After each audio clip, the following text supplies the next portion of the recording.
جمال الوجود بذكر الإله وتصفو الحياة بنور هدى.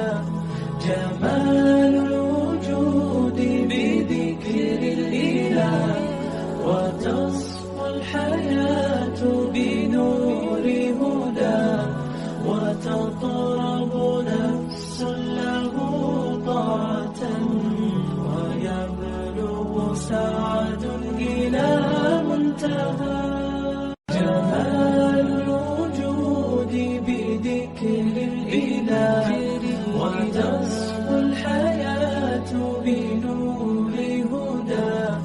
جمال الوجود بذكر الإله وتصفو الحياة بنور هدى. وتطرب نفس له طاعة ويبلغ سعد إلى منتهى.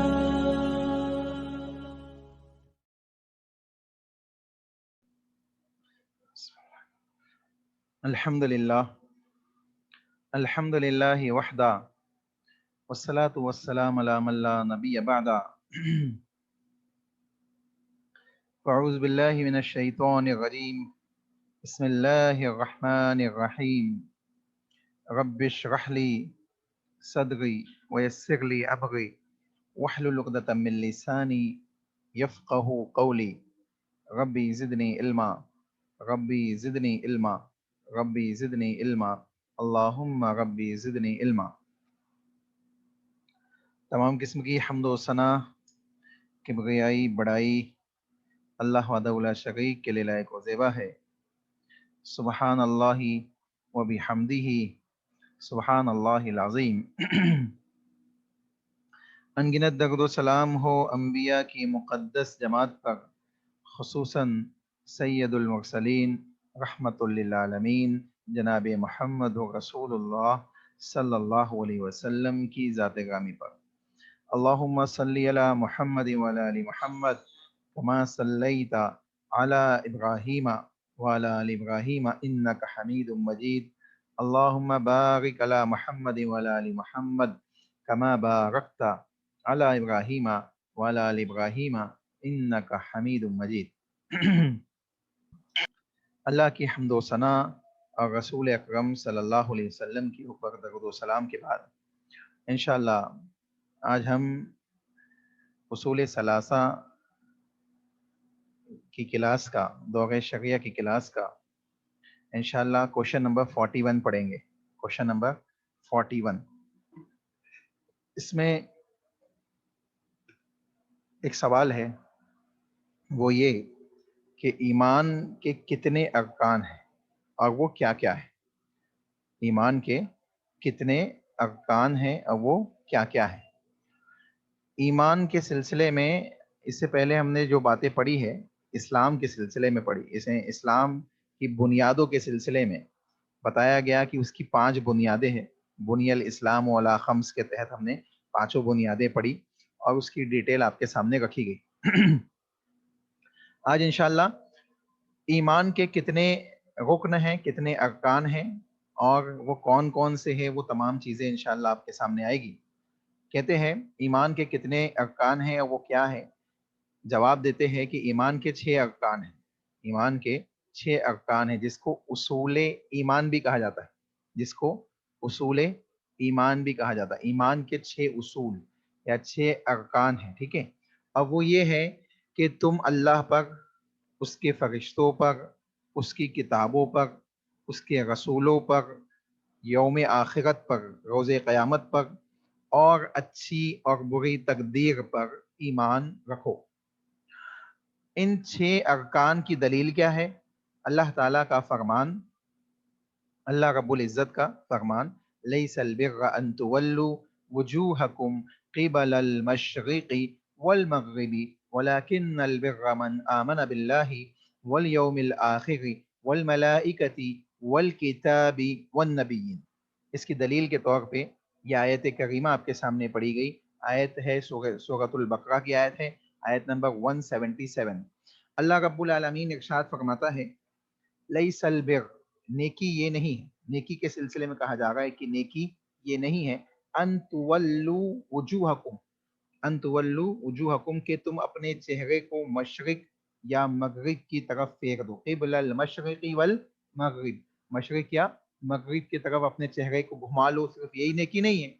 اللہ کے نبی، اصل میں یہ آیت کب نازل ہوئی اس کو بھی سنتے ہوئے چلے، پس منظر ذہن میں ہوگا تو بات اچھی طریقے سے سمجھ میں آئے گی۔ جب اللہ کے نبی صلی اللہ علیہ وسلم مدینہ میں تھے اور مدینہ کے اندر جب ابتدائی دور تھا تو رسول اکرم صلی اللہ علیہ وسلم جب نمازیں پڑھتے، صحابہ نمازیں پڑھتے تو بیت المقدس کی طرف رخ کر کے نماز پڑھتے، یعنی قبلہ کون سا تھا؟ بیت المقدس قبلہ تھا۔ اور رسول اللہ صلی اللہ علیہ وسلم کی خواہش تھی کہ بیت المقدس نہیں بلکہ کعبۃ اللہ کو قبلہ بنایا جائے، کعبۃ اللہ کو قبلہ بنایا جائے، اور اللہ کے نبی صلی اللہ علیہ وسلم اپنی نگاہوں کو آسمان کی طرف اٹھاتے، اور اپنی نگاہوں کے اٹھانے کا مقصد یہ ہوتا کہ اللہ کے نبی صلی اللہ علیہ وسلم کی دل کی یہ خواہش جو ہے اس کو مکمل کر دے اور کعبۃ اللہ کو، بیت اللہ کو قبلہ بنا دے مسلمانوں کا بیت المقدس کے بجائے۔ تو یہ رسول اکرم صلی اللہ علیہ وسلم کی خواہش تھی، اور اسی خواہش اور اسی تمنا اور دعا کے تحت اللہ کے نبی صلی اللہ علیہ وسلم کو اللہ نے حکم دے دیا کہ اے نبی، آپ اپنا قبلہ کس کو بنا لیجئے؟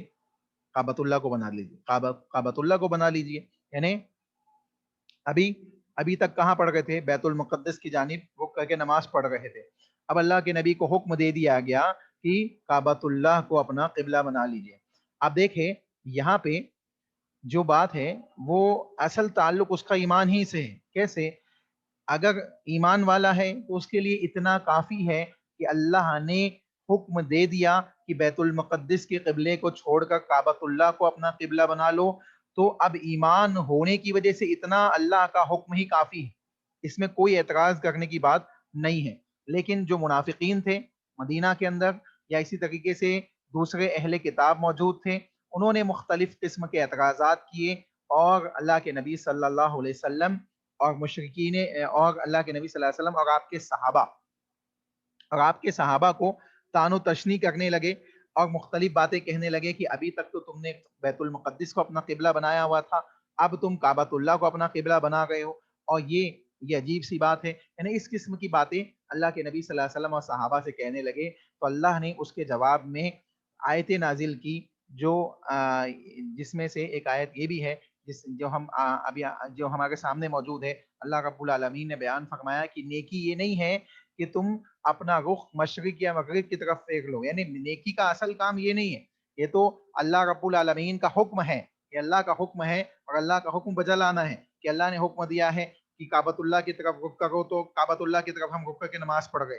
کل کو اللہ کوئی دوسرا حکم اللہ کے نبی کو دے دیتا کعبۃ اللہ کے بجائے، تو مسلمان چونکہ اللہ پہ ایمان رکھتا ہے تو اس کو اس پہ بھی عمل پیرا ہونا پڑتا اور اس کے مطابق عمل کرنا پڑتا۔ تو اللہ تعالیٰ کہہ رہے کہ نیکی یہ نہیں ہے کہ اپنا رخ مشرق یا مغرب کی طرف تم پھینک لو، بلکہ نیکی تو یہ ہے کہ تم ایمان لے آؤ، تم اللہ پر ایمان لے آؤ، آمنا باللہ، اللہ پہ ایمان لے آؤ، اور والیوم الاخر، آخرت کے دن پہ ایمان لے آؤ، والملائکۃ، اس کے فرشتوں پہ ایمان لے آؤ، ٹھیک ہے، والکتاب، اور جتنی کتابیں اس نے نازل کی ہے اس پہ تم ایمان لے آؤ، والنبیین، اور اس کے تمام انبیاء پہ تم ایمان لے آؤ، ٹھیک ہے، اور اسی طریقے سے اچھی اور بری تقدیر پہ، جو انا کل شیء خلقناہ بقدر کے تحت سورہ بقرہ سورہ قمر آیت نمبر 49 کے اندر اللہ رب العالمین نے بیان کیا کہ ہم نے ہر چیز کو تقدیر کے مطابق ایک اندازے کے مطابق کیا کیا ہے؟ پیدا کیا ہے۔ تو اب دیکھیں ان 6 چیزوں کے اوپر ایمان رکھنا ہر مسلمان کے لیے لازمی ہے، ہر مسلمان کے لیے ان 6 چیزوں پہ ایمان رکھنا لازمی ہے۔ سب سے پہلے یہ اصول سمجھ لے کہ اگر کوئی کہتا ہے کہ میں اللہ کو مانتا ہوں، رسولوں کو مانتا ہوں، فرشتوں کو بھی مانتا ہوں، ان پہ بھی ایمان رکھتا ہوں، اللہ نے جتنی کتابیں نازل کی ہے ان کو بھی مانتا ہوں، اچھی اور بری تقدیر پہ بھی ایمان رکھتا ہوں، لیکن میں آخرت کے دن کو نہیں مانتا، میں نہیں مانتا کہ موت کے بعد پھر کوئی زندگی ہوگی، آخرت قائم ہوگی، حساب و کتاب ہوگا، اس بات کو میں نہیں مانتا، یہ عقل کے خلاف مجھے لگتی ہے میں اس کو تسلیم نہیں کرتا، یہ سائنس کے خلاف لگتی ہے میں اس کو تسلیم نہیں کرتا، ایسا کوئی بہانہ وہ کرتا ہے یا وہ کسی بھی وجہ سے اس کو تسلیم نہیں کرتا ہے، تو ایسے شخص کا ایمان اور اسلام سے کوئی تعلق نہیں ہے۔ کیوں نہیں ہے اس کو بھی سمجھ لیں، کیوں نہیں ہے؟ کیونکہ اس نے کسی ایک چیز کا انکار نہیں کیا، اس نے کسی ایک چیز کا انکار نہیں کیا، بلکہ اس نے اللہ کے حکم کا انکار کیا، اور اللہ کا حکم یہ ہے کہ جس طریقے سے بقیہ 5 چیزوں کو تمہیں ماننا ہے ویسے ہی چھٹی چیز یعنی یوم آخرت کو بھی ماننا ہے۔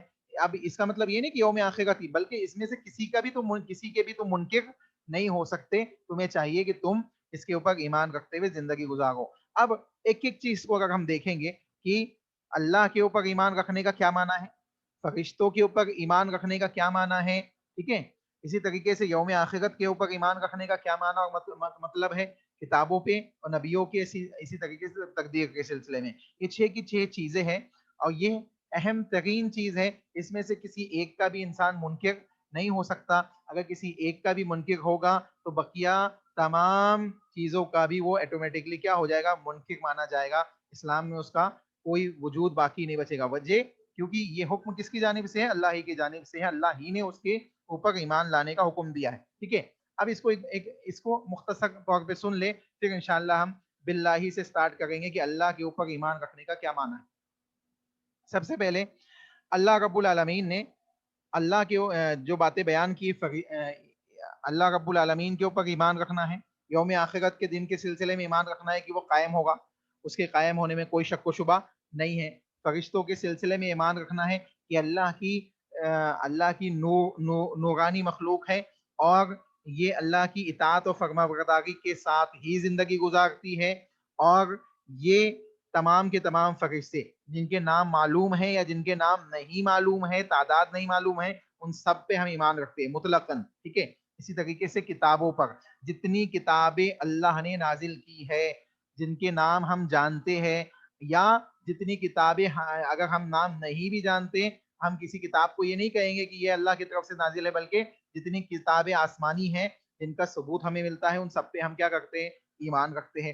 والنبیین، اور نبیوں کے اوپر جتنے نبیوں کا تذکرہ ہمیں معلوم ہے، جتنے نبیوں کے سلسلے میں ہمیں کتاب و سنت میں جن کے نام ملتے ہیں، جن کے سلسلے میں واقعات ملتے ہیں، وہ اس کے علاوہ جتنے نبی بھی اللہ نے بھیجے، یعنی ایک تو چیز یہ ہو گئی کہ جن کا تذکرہ مل رہا ہے، ایک چیز یہ ہو گئی کہ جن کا تذکرہ نہیں ہے، کیونکہ اگر آپ قرآن کا جائزہ لے، کتاب اللہ کے اندر تقریباً 25 نبیوں کا ذکر ہے، 25 نبیوں کا ذکر ہے، تو 25 کے علاوہ بقیہ کیا اللہ نے دنیا کے اندر 25 ہی نبی بھیجے ہیں؟ ایسا نہیں ہے، بلکہ ہم کیا کہیں گے کہ ہم مطلقاً آدم علیہ السلام سے لے کر محمد رسول اللہ صلی اللہ علیہ وسلم تک جتنے بھی انبیاء اللہ نے بھیجے ہیں، ہم سب پہ ایمان رکھتے ہیں، اور سب کے اوپر ایمان رکھتے ہوئے زندگی گزارتے ہیں۔ اب اس میں ایک چیز سمجھ لیں، ڈفرنٹ کیا ہے کہ اگر کرسچنس ہیں تو وہ کرسچن کیا کہتے ہیں کہ ہم عیسیٰ علیہ السلام کو مانتے ہیں، لیکن وہ عیسیٰ علیہ السلام کو تو مان گئے ہیں، لیکن موسیٰ علیہ السلام کے منکر ہیں، اسی طریقے سے عزیر علیہ السلام کے منکر ہیں، اسی طریقے سے محمد رسول اللہ کے اوپر وہ ایمان نہیں رکھتے ہیں، لیکن اسی طریقے سے یہودی موسیٰ اور عزیر علیہ السلام کو مان گئے ہیں، لیکن عیسیٰ علیہ السلام کو نہیں مان گئے، محمد صلی اللہ علیہ وسلم کو نہیں مان گئے، اور دوسرے انبیاء کو نہیں مان گئے۔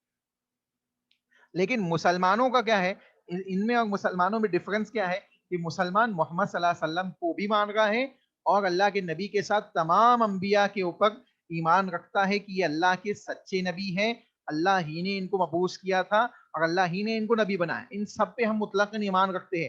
لیکن شریعت ہم کس کی فالو کریں گے؟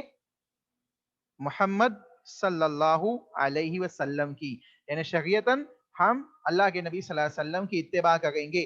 کیوں؟ کیونکہ پچھلی تمام نبیوں کی شریعت کیا ہو گئی؟ اللہ کے نبی صلی اللہ علیہ وسلم کی شریعت کے ساتھ منسوخ ہو گئی۔ بات سمجھ میں آئی یہاں تک؟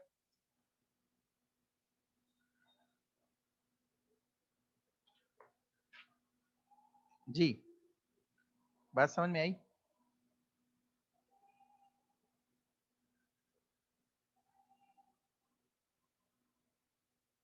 جی سر۔ جی جزاک اللہ خیر. کوئی چیز پوچھنا چاہ گئے شاید, پوچھ لیجیے اگر پوچھنا چاہ گئے کوئی. جی پوچھیے.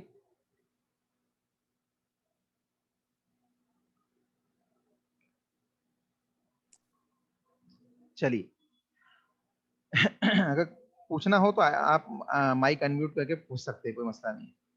چلیے دیکھیے, اب ہم اسٹارٹنگ سے دیکھتے ہیں. اس کے بعد انا کل شیء خلقناہ بقدر, تقدیر کے سلسلے میں بھی یہ بات کہی جا رہی ہے کہ تقدیر پہ بھی تمہیں کیا کرنا ہے, ایمان رکھنا ہے. تقدیر کے سلسلے میں اللہ نے بیان کیا کہ بے شک ہم نے ہر چیز کو کیا کیا ہے, ایک اندازے کے تحت, ایک مقررہ اندازے کے ساتھ پیدا کیا ہے. تو اب یعنی اللہ رب العالمین نے ہر ایک کی تقدیر متعین کی ہوئی ہے. اب ایمان باللہ سے ہم اسٹارٹ کرتے ہیں. ایمان باللہ سے ہم اسٹارٹ کرتے ہیں کہ ایمان باللہ کا کیا مطلب ہے. اللہ کے اوپر ایمان رکھنے کے سلسلے میں, ایمان باللہ کے معنی اور مفاہیم کے سلسلے میں 4 باتیں آتی ہیں. 4 باتیں اس میں داخل ہے. ایک تو یہ کہ اللہ رب العالمین کے وجود پر ایمان رکھنا, اللہ کے وجود پر ایمان رکھنا کہ اللہ موجود ہے, اللہ رب العالمین موجود ہے, وجود ہے اس کا. یہ ایمان کے اندر داخل ہے, یعنی ایمان باللہ کے اندر یہ بات داخل ہے کہ اللہ کے وجود پر ایمان. اللہ کے وجود پر فطرت, عقل, شرع اور محسوسات سبھی چیزیں دلالت کرتی ہے. فطرت سے بھی ہمیں معلوم پڑتا ہے کہ اللہ موجود ہے. اسی طریقے سے شرع سے, کتاب و سنت سے بھی ہمیں معلوم پڑتا ہے. محسوسات سے بھی ہم محسوس کر سکتے ہیں اپنے خالق اور مالک کو. کیسے محسوس کر سکتے ہیں اس کی مثالیں بھی انشاءاللہ ابھی ہم آگے دیکھیں گے. سبھی چیزیں, یہ سبھی چیزیں کیا کرتی ہے, اللہ کے وجود کے اوپر دلالت کرتی ہے, اس بات کی گواہی دیتی ہے کہ اللہ رب العالمین کا وجود ہے. اب دیکھیں فطرت کیسے دلالت کرتی ہے, اس کو پہلے سمجھے. فطرت کی دلالت یہ ہے کہ ہر مخلوق کی پیدائش فطرتاً اس انداز سے ہوئی ہے کہ وہ بغیر تعلیم اور تفکیر کے اپنے خالق پر ایمان رکھتا ہے.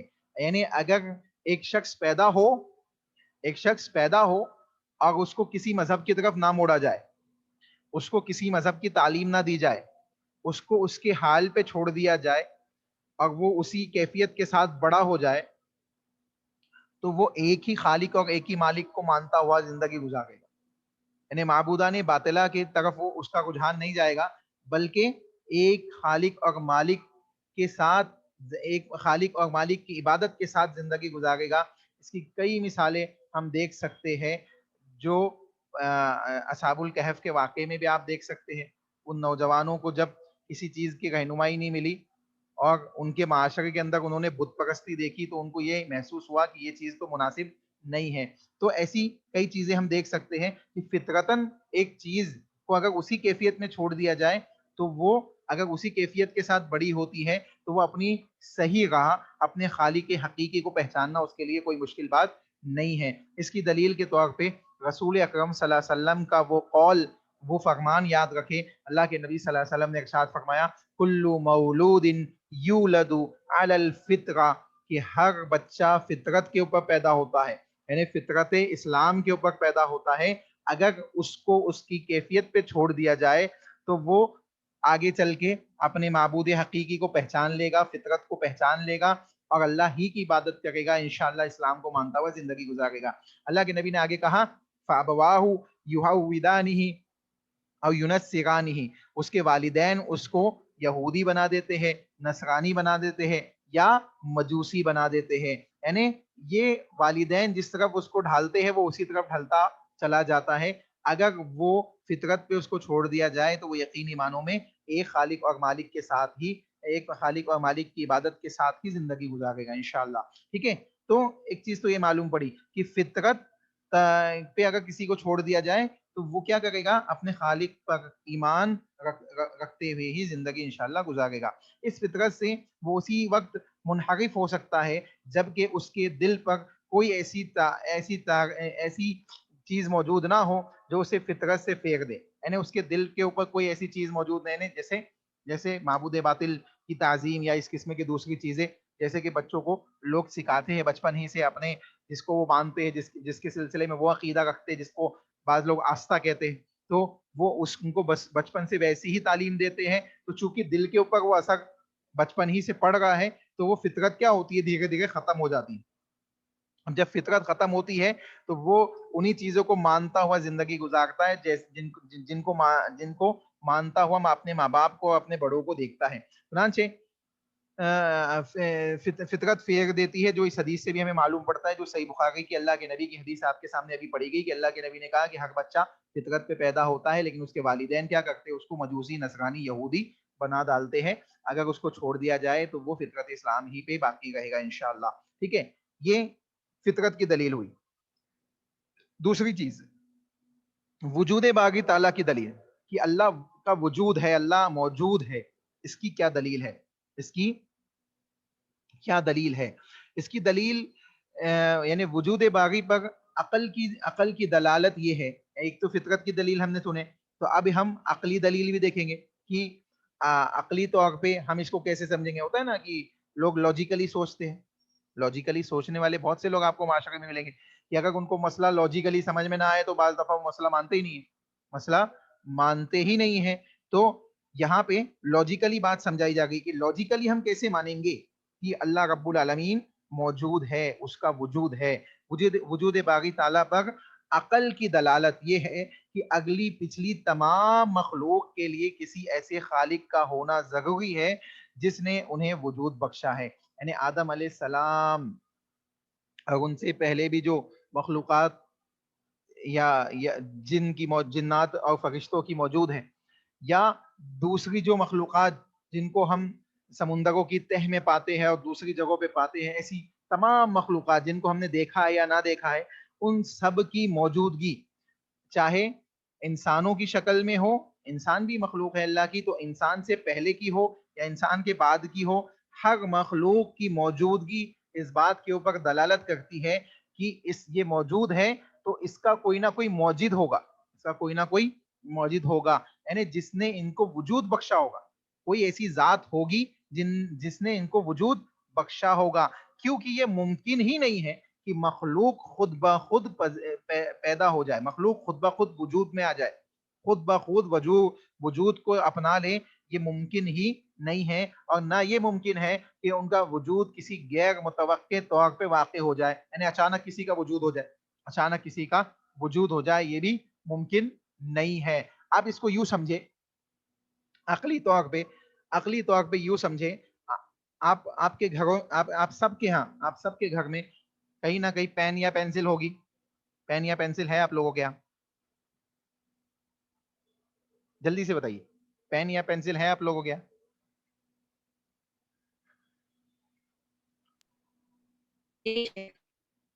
جی آواز نہیں آئی مجھے, ہاں یا نہیں؟ پین یا جی سب کے یہاں ہے؟ اپنے آپ آ گئی ہے یا کسی نے اس کو بنایا ہے؟ چھوٹی سی چیز ہے, ایک دم چھوٹی سی معمولی سی چیز ہے, کسی نے بنایا تھا. کسی نے بنایا ہے نا. اس کے اوپر بعض دفعہ لکھا ہوا ہوتا ہے, پین ہے تو رینولز کا پین ہے یا مونٹیکس کا پین ہے, یا اسی طریقے سے پینسل ہے تو نٹراج کی ہے یا دوسری کمپنی کی. اس کا مطلب ہے اس پہ لکھا ہوا ہے کہ یہ فلاں فلاں کمپنی کے ذریعے سے بنائی گئی ہے, فلاں فلاں کمپنی کے ذریعے سے اس کو بنایا گیا ہے. تو اس کا کوئی نہ کوئی کیا ہے, معمولی سی چیز ہے, لیکن اس کا کوئی موجود ہے نا, کوئی اس کو وجود بخشنے والا ہے, کوئی اس کو بنانے والا ہے نا, ہے یا نہیں؟ جی شیخ. تو جب اس کو وجود دینے والا ہے کوئی نہ کوئی, تو کیا انسان خود بخود آ گیا ہے؟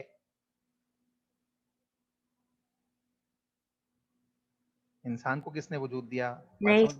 جی, انسان کو اللہ نے وجود دیا. اس کا مطلب ہے کہ جب اس اتنی چھوٹی سی, یہ تو پینسل تو پھر بھی تھوڑی بڑی ہو گئی, اگر سوئی ہے یا سوئی کے علاوہ بھی دھاگا ہے, وہ بھی اپنے آپ سے وجود میں نہیں آتا, کوئی نہ کوئی کمپنی یا کوئی نہ کوئی اس کو بناتا ہے, تب جا کے اس کا وجود ہوتا ہے اور اس کا ہم اور آپ استعمال کرتے ہیں. تو چھوٹی سے چھوٹی چیز ہو یا بڑی سے بڑی چیز ہو, اس کا کوئی نہ کوئی موجد ہوتا ہے, کوئی نہ کوئی بنانے والا ہوتا ہے. اور اسی طریقے سے انسان کا بھی کوئی نہ کوئی خالق اور مالک ہے, اس کو وجود بخشنے والا ہے. تو انسان کی موجودگی اور انسان سے پہلے دوسری مخلوقات کی موجودگی اس بات کے اوپر دلالت کرتی ہے کہ ان سب کا کوئی نہ کوئی خالق ہے جس نے ان کو پیدا کیا ہے، ان کو وجود بخشا ہے۔ تو یہ کیا ہوا؟ عقلی طور پہ اس بات کو سمجھنا کہ اللہ رب العالمین موجود ہے، اس کا وجود ہے، یہ عقلی دلیل ہوئی۔ دونوں دلیل سمجھ میں آئی؟ فطرت کی دلیل اور عقل کی دلیل سمجھ میں آئی آپ لوگوں کو؟ جی شیخ۔ جی جزاک اللہ خیر۔ اور کسی کو کوئی سوال ہے اس سلسلے میں، ان دونوں ٹاپک سے، فطرت یا عقل کی کوئی بات، یعنی اللہ رب العالمین کی ذات کے سلسلے میں سمجھ میں نہ آئی ہو؟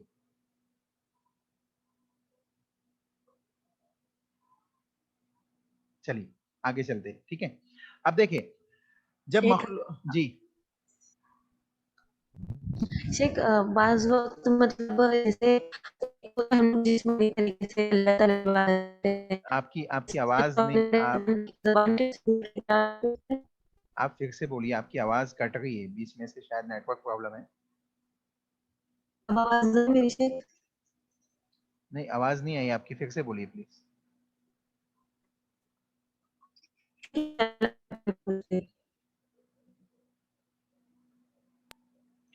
شاید نیٹ ورک پرابلم ہے۔ آپ ایک کام کیجئے، اگر آپ میں سے کسی کا بھی نیٹ ورک پرابلم ہے تو آپ میسج کر کے بھیج دیجئے مجھے، انشاءاللہ میں دیکھ لوں گا۔ تو دیکھیں وجود کے سلسلے میں عقل اس بات کی گواہی دے گئی ہے کہ کوئی بھی چیز بنا کسی موجد کے پیدا نہیں ہو سکتی۔ اگر مخلوق ہے تو خالق بھی ہے، مخلوق ہے تو خالق بھی ہے۔ اگر مخلوق خود کا ہونا ہی خود اس بات کی دلیل ہے کہ کوئی نہ کوئی خالق ہے، چیز کا موجود ہونا اس بات کی دلیل ہے کہ اس کا کوئی نہ کوئی موجد ہے، ٹھیک ہے۔ اب دیکھیں آگے چلتے ہیں۔ اب ایک سوال یہ پیدا ہوتا ہے کہ کیا اچانک، سائنس کیا کہتی ہے؟ سائنس اگر دیکھیں آپ، سائنس کا مطالعہ اگر آپ لوگ ماشاءاللہ سب ایجوکیٹڈ لوگ ہیں تو سائنس کے سلسلے میں ہمیں معلوم ہے کہ سائنس کی سوچ اس سلسلے میں یہ ہے کہ دنیا ایک دھوئے کا گول غبارہ تھا اور یہ اچانک سے پھٹا اور دنیا وجود میں آ گئی، ہے نا۔ سائنس کی سوچ یہ ہے کہ اچانک سے یہ ہوا سب۔ کوئی بھی چیز اچانک سے نہیں ہوتی، کوئی بھی چیز اچانک سے نہیں ہوتی، بلکہ اس کا کوئی نہ کوئی کرنے والا ہوتا ہے۔ اچھا چلیے اگر یہ مان بھی لیا جائے کہ دنیا اچانک سے وجود میں آئی تو دنیا کے اندر بسنے والے یہ لوگ اچانک سے کہاں سے آ گئے؟ ایک سوال یہ بھی تو آتا ہے کہ اگر دنیا اچانک وجود میں آئی تو دنیا میں آدم علیہ السلام، حوا علیہ السلام جو سب سے پہلے انسان تھے اس دنیا میں آنے والے، یہ کہاں سے آ گئے؟ ان کو کس نے بنایا؟ یہ بھی اچانک آ گئے؟ ایسا تو ممکن نہیں ہے نا۔ تو جیسے آدم علیہ السلام اور حوا علیہ السلام کو اللہ نے پیدا کیا اور ان کو ان کے ایک خطا کی وجہ سے ان کو دنیا میں بھیجا گیا، تو ٹھیک اسی طریقے سے اس دنیا کو بھی اللہ ہی نے وجود بخشا۔ اگرچہ بعض مختلف چیزیں سائنس نے بیان کی ہے، لیکن اس کا باضابطہ طور پہ کتاب و سنت سے ہمیں یہ بات معلوم پڑتی ہے کہ اللہ رب العالمین نے اس دنیا کے اندر حضرت آدم علیہ السلام کو، حوا علیہ السلام کو بھیجا اور اس دنیا کو وجود بخشا۔ تو دیکھیں دونوں چیزیں ثابت ہو گئی ہے کہ دنیا بھی اللہ کے حکم سے قائم ہے اور اسی طریقے سے مخلوقات بھی اپنے خالق کے ہونے کے اوپر دلالت کرتی ہے، ٹھیک ہے۔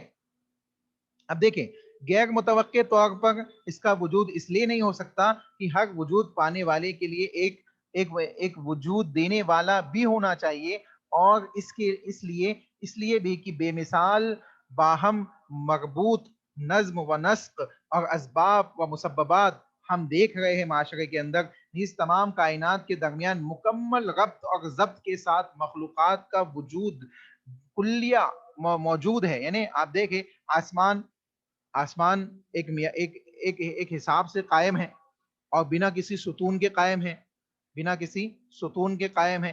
زمین بچھی ہوئی ہے، زمین پہ گریویٹیشنل فورس ہے، باضابطہ طور پہ ہم اس پہ چلتے ہیں، کوئی چیز اوپر پھینکتے ہیں تو وہ نیچے آتی ہے، اور اس کے برعکس اگر چاند پہ یا خلا میں کوئی جاتا ہے تو وہ اگر کوئی چیز اوپر پھینکتا ہے تو وہ نیچے آتی نہیں ہے، کیونکہ وہاں گریویٹیشنل فورس نہیں ہے۔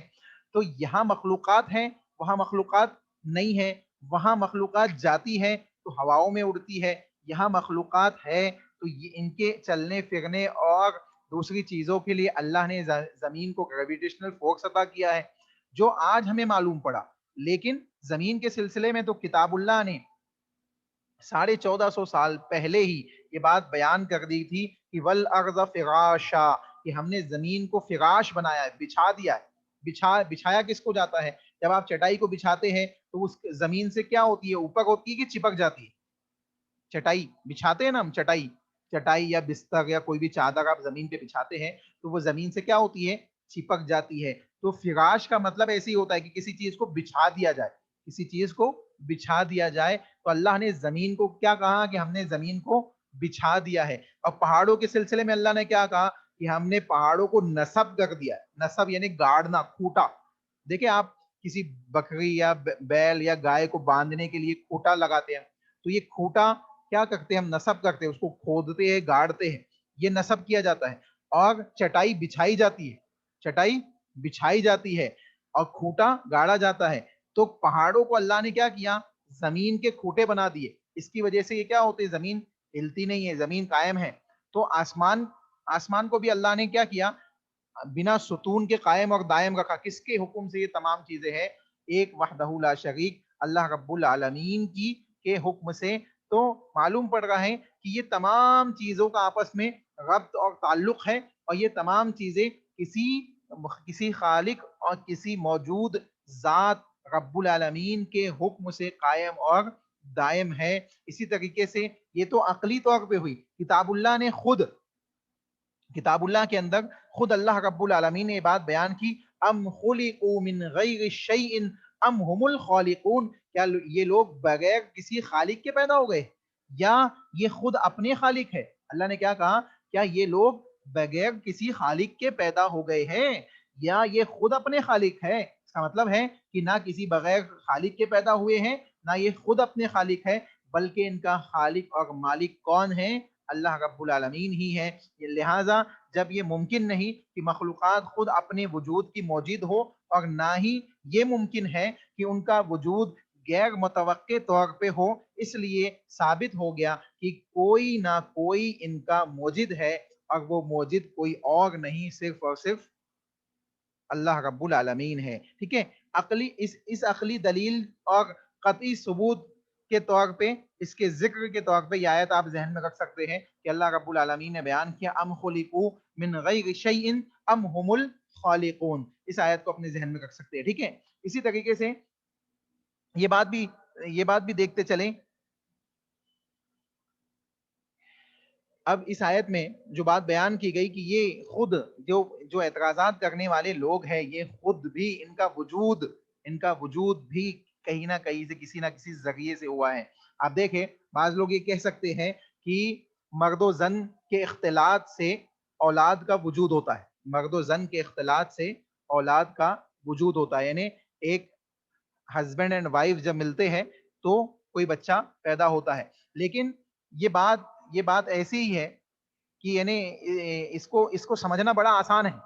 اس کو سمجھنا کیسے آسان ہے کہ اللہ نے کہا ہم بعض کو بیٹے عطا کرتے ہیں، بعض کو بیٹیاں عطا کرتے ہیں، بعض کو بیٹے بیٹی دونوں عطا کرتے ہیں، اور بعض کو بانجھ رکھ دیتے۔ تو اگر مرد اور عورت کے ملنے سے ہی اولاد پیدا ہونے لگتی تو کوئی بانجھ نہیں رہتا۔ لوگ بانجھ بھی ہے دنیا کے اندر، جن کے پاس اولادیں نہیں ہیں، اولاد کے لیے ترس رہے ہیں۔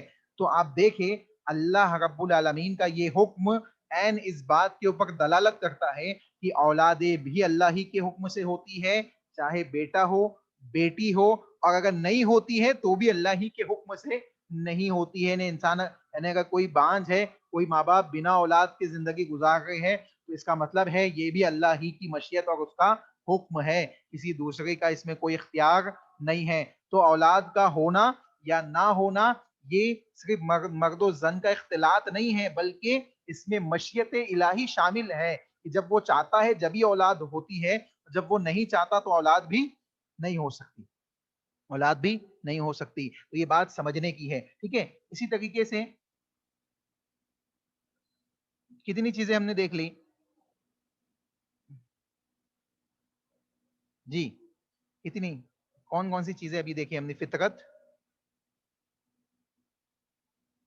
جلدی بتائیے. فطرت, اس کے بعد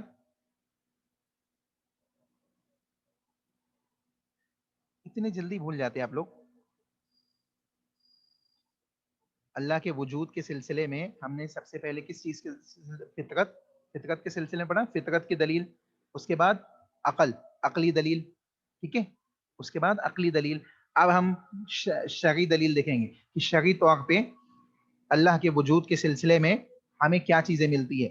بہت دلائل ہے شرعی طور پہ, تو اتنے دلائل ہے کہ جس یعنی کتاب و سنت کے اندر دلائلوں کا انبار ہے اللہ کے وجود کے سلسلے میں, وجود باقی تعالیٰ کے سلسلے میں. شریعت کے طور پہ یعنی شرعی طور پہ کتاب و سنت کی شکل میں ہمارے پاس بہت دلیل ہے. اور اس کی دلیل ابھی آپ کے سامنے جو آیت پڑھی گئی وہ بھی دلیل ہے کہ ہم خلقوا من غیر شیء ہم الخالقون, کہ اللہ نے کہا کہ کیا تم ایسے ہی پیدا ہو گئے, کیا تمہارا کوئی خالق نہیں ہے, یا تم نے خود اپنے آپ کو پیدا کر لیا ہے. ٹھیک ہے, تو یہ بھی ایک دلیل ہے. لیکن اب انشاءاللہ کچھ چیزیں اور سنتے ہوئے چلتے ہیں. اللہ رب العالمین نے وجود باقی تعالیٰ کے سلسلے میں شرعی طور پہ جو دلائل ہم دیکھ سکتے ہیں, اس میں سب سے پہلے اس بات کو ذہن میں رکھے کہ ہم جن آسمانی کتابوں کے اوپر ایمان رکھتے ہیں, جن کو ہم آسمانی کتابیں قرار دیتے ہیں, قرآن کون سی کتاب ہے؟ اللہ کا کلام ہے نہیں ہے؟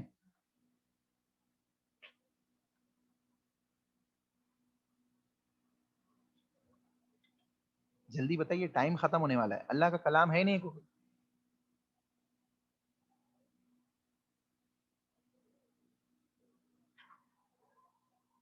قرآن اللہ کا کلام ہے یا نہیں ہے؟ جی ہے. جی, اللہ کا کلام ہے نا قرآن. تو آپ اس کو آسمانی کتابیں مان رہے ہیں, تو اس کا مطلب ہے اس آسمانی کتاب کو نازل کرنے والا کوئی اللہ ہے. ہاں, کوئی معبود ہے, معبود برحق ہے, یعنی وہ اللہ ہے. تو یہ خود اتنی بڑی دلیل ہے شرعی طور پہ. یعنی کوئی آسمانی کتاب بنا اس کے نازل کیے ہوئی ذات کے اس دنیا میں کسی نبی کے پاس آ ہی نہیں سکتی. بات سمجھ میں آئی؟ تو تمام آسمانی کتابیں اس بات کا اقرار کرتی ہے, اس بات کی شہادت اور دلیل ہے کہ وہ اللہ, اس کا کوئی نہ کوئی نازل کرنے والا خالق اور مالک ہے. ٹھیک ہے, اسی طریقے سے مخلوق کے حق میں جتنی مصلحت یعنی مصلحت دیکھ لیجئے یا احکام ان کتابوں میں مذکور ہے, جتنی بھی مصلحتیں یا احکامات یا مسائل ان کتابوں کے اندر موجود ہیں, یہ دلیل ہے کہ وہ احکام ایسے رب کی جانب سے ہے جو حکمت والا اور اپنی مخلوق کے مصلحتوں کو جاننے والا ہے. کتاب اللہ کی کوئی ایسا حکم یا کوئی ایسا احکام بتائیے جو آپ کے فطرت کے خلاف ہو یا جس کو آپ اپلائی ہی نہیں کر سکتے, آپ کے لیے نہایت ہی مشکل ہو. مثال کے طور پہ نماز کو قائم کرنا ہے, نماز قائم کرنے کا حکم کیا ہمارے لیے مشکل ہے؟ نہیں ہے. روزے قائم کرنا ہے, روزوں کو رکھنا ہے, روزے کے سلسلے میں ہمیں رخصت دے دی گئی کہ اگر بیمار ہو, سفر میں ہو تو بعد میں رکھ لینا. یعنی ہر لحاظ سے ہر احکام کے اندر فطرت کا, مصلحت کا اور انسانوں کے تکلفات کا خیال رکھتے ہوئے حکم دیا گیا. اس لیے اللہ نے کہا لا یکلف اللہ نفسا الا وسعها, کہ ہم کسی نفس کو ایسا حکم دیتے ہی نہیں ہے جو اس کے تکلفات سے کیا ہو, مشکل ہو. یعنی ہم کسی کو اس بات کا مکلف بناتے ہی نہیں جس کا وہ مکلف نہ ہو. اللہ اسی بات کا مکلف بناتا ہے جس کا انسان مکلف ہے. تو ہم مکلف ہیں ان باتوں کے. تو یہ اس بات کی دلیل ہے کہ اللہ نے ہمارے حساب سے ہمیں ان باتوں کا حکم دیا ہے جن کو ہم اپلائی کر سکتے ہیں, عمل میں لا سکتے ہیں. ٹھیک ہے, اسی طریقے سے ان کتابوں کے اندر کائنات کے متعلق جو باتیں بیان کی گئی ہیں, یعنی دنیا کے سلسلے میں, زمین کے سلسلے میں, آسمانوں کے سلسلے میں جو باتیں بیان کی گئی ہیں, جب اس کی تحقیقات کی گئی تو ان کو لوگوں نے کیا پایا؟ صحیح اور سچ پایا. اور باضابطہ جن لوگوں نے پہلے اپنی تحقیقات کی تھی, ان کی تحقیقات میں جو غلطیاں تھی وہ کتاب اللہ کے ذریعے کیا ہوئی؟ صحیح ثابت, یعنی انہوں نے اپنی کتاب اللہ کے ذریعے ان کی اصلاح کی. ٹھیک ہے, اسی طریقے سے وجود باقی تعالیٰ پر محسوسات کے دلائل بھی دیکھتے چلے مختصر انداز میں, کیونکہ ٹائم ختم ہونے والا ہے. دلائل محسوسات, محسوس ہم کیسے محسوس کر سکتے ہیں کہ ہمارا رب موجود ہے؟ ہمارا رب موجود ہے, اس کی سب سے بہترین دلیل ہے دعا. سب سے بہترین دلیل اس کی کیا ہے؟ دعا ہے. ایک انسان دعا مانگ رہا ہے, اللہ میں پریشان ہوں, میرا حال ایسا ہے, میرے رزق میں تنگی ہے, اللہ تو میرے لیے آسانی فرما, اور اللہ رب العالمین اس کے لیے رزق کے اندر آسانیاں پیدا فرماتا ہے، اس کی دعا کو قبول کرتا ہے۔ یا آپ نے بارش کے لیے دعا مانگی مثال کے طور پہ، اللہ بارش نہیں ہوگی، بارش عطا فرما، اور اللہ رب العالمین بارش نازل کر دے۔ اس کی دلیل اللہ کے نبی صلی اللہ علیہ وسلم کے زمانے میں جب قحط سالی ہوئی تو اللہ کے نبی صلی اللہ علیہ وسلم نے منبر رسول سے کھڑے ہو کے آسمان کی طرف اپنے ہاتھوں کو بلند کیا اور بادل چلتے ہوئے آئے اور انہوں نے بارش برسا دی۔ تو یہ خود ایک دلیل ہے کہ یہاں پہ محسوس ہو رہا ہے کہ یہ کسی ذات کی طرف سے ان بادلوں کو حکم دیا گیا، تو یہ محسوسات میں ہے، یہ احساس ہے ہمارا، یہ محسوسات میں سے ہے کہ یہ ایسے ہی نہیں ہو گیا۔ بات سمجھ میں آئی آپ لوگوں کو؟ چاروں چیزیں فطرت، عقل، شرع اور محسوسات کے ذریعے اپنے رب حقیقی کے وجود کو پہچاننا۔ جی کوئی بات اگر باقی بچی ہو یا سمجھ میں نہ آئی ہو تو نیکسٹ کلاس میں یاد دلائیے گا، انشاءاللہ اس کو سمجھا دیں گے، ٹھیک ہے؟ ابھی دعا پڑھ لیجیے کیونکہ وقت ختم ہونے پہ ہے اور اذان کا ٹائم بھی نزدیک ہے، ٹھیک ہے؟ اللہ آپ سب کو جزائے خیر عطا فرمائے۔ دعا پڑھیے۔ سبحانک اللہ